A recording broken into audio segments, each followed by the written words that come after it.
It's got an HF written on the top here, and then there's an HF in one of the windows. I think it's called Happy Family Hostel. Yeah, so my very first day in Taiwan, we got off the airplane, we took a bus to a bus station that was near here, and then we walked to this train station because we were supposed to meet someone. We were supposed to meet some friend of my friends. I came here with a friend. I moved to Taiwan with a guy. And he had a friend here already. And he sent money ahead to that guy. And then that guy was supposed to find us an apartment because we didn't want to stay in some shitty hostel. So, but then that guy didn't even meet us. And he didn't find us an apartment. And he used our money for something else. He ended up paying us back, but still. So yeah, so this is the hostel, and I'll show you. It was pretty bad. Let's see how it is now. Okay, well, this is it, but for some strange reason, it's locked.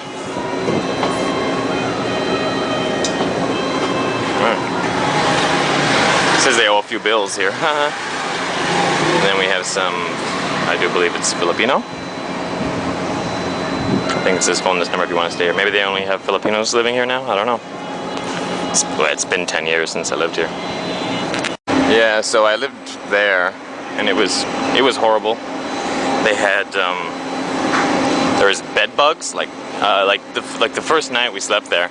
The next morning you woke up and you had like lice or bed bugs or whatever I don't know, human fleas bites like all over my body, and they took like 2 weeks to heal, 2-3 weeks. Not like a mosquito bite. Bless me.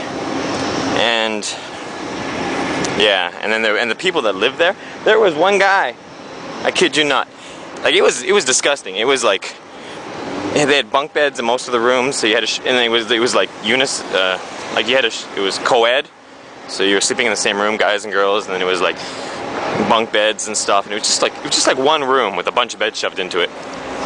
So you pretty much had to carry your stuff with you all the time, or it could get stolen. And then bed bugs, and they had one bathroom. I think the bathroom had one toilet, so you had like something like, you know, I think the first time we stayed there was probably about 15 people sleeping there, and one toilet.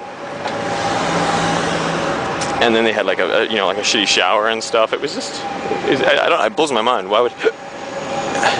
And some of the people that were staying there weren't even poor. Like it seems like it'd be just be someplace for really, really poor people to stay. But some of the people that were staying there were dressed nice and everything. But there was like this like self-proclaimed like king of the hostel, and he was a complete fucking retard. He was actually a good-looking guy. He actually looks a lot like Zio-sen. If you know Zio-sen from live video, most of my viewers are familiar with him. Anyways, the guy looked a lot like him, and he was a complete fucking scumbag retard. And I remember like my first day here, I met this guy, and he had been living in this shitty, flea-ridden hostel for years. He had his own room. He had his own little separate, it wasn't even much of a room. It was just like, he just put up some like barricades and stuff, you know, and like he had a little door and stuff, but if you wanted to, you could just climb right over the wall and go into his room. But he had his own little room. There was 2 separate rooms, and then there was one room with a bunch of beds. And he had one of the separate rooms, and he was like, you know, he was cocky. He's like, yes, I have my own room. You all sleep in the one room together, and I have my own room. I am a king. And it's like, you're a fucking retard, buddy. You live in a fucking hole. You know, I'm staying here for 2 fucking days. You've been here for years? Are you retarded?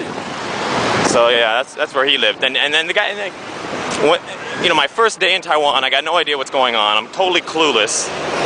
And I meet this foreigner who's been living in a shithole for years. And he's talking about how hard it is to find work.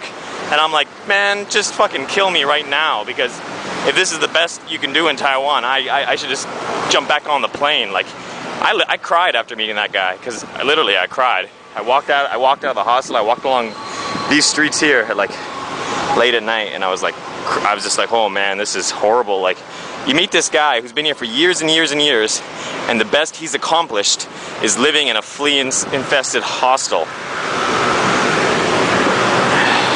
So yeah, once I met that guy, I thought, oh man, there's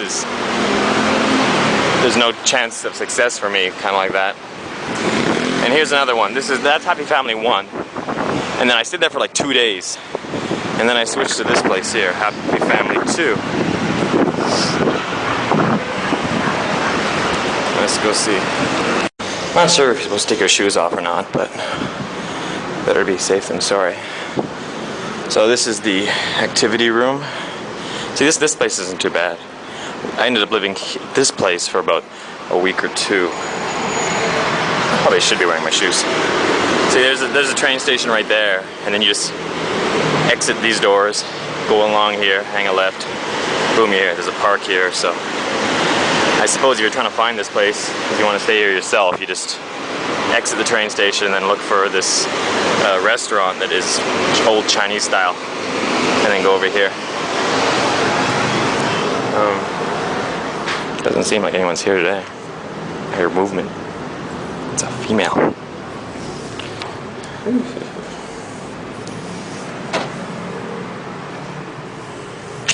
And these are the rooms I ended up staying. Yeah. Like that. So they have internet here, which is cool. Yeah, TV, internet, fan. It's comfy, you know. I guess it's an okay place, especially if you're just staying here for a few days or something. You know, getting your, maybe if you first get to Taiwan, and if you do come to Taipei, you could like maybe stay here for a few days, get over your jet lag, check out Taipei City, and then I suggest you move south because that's where all the beauty is.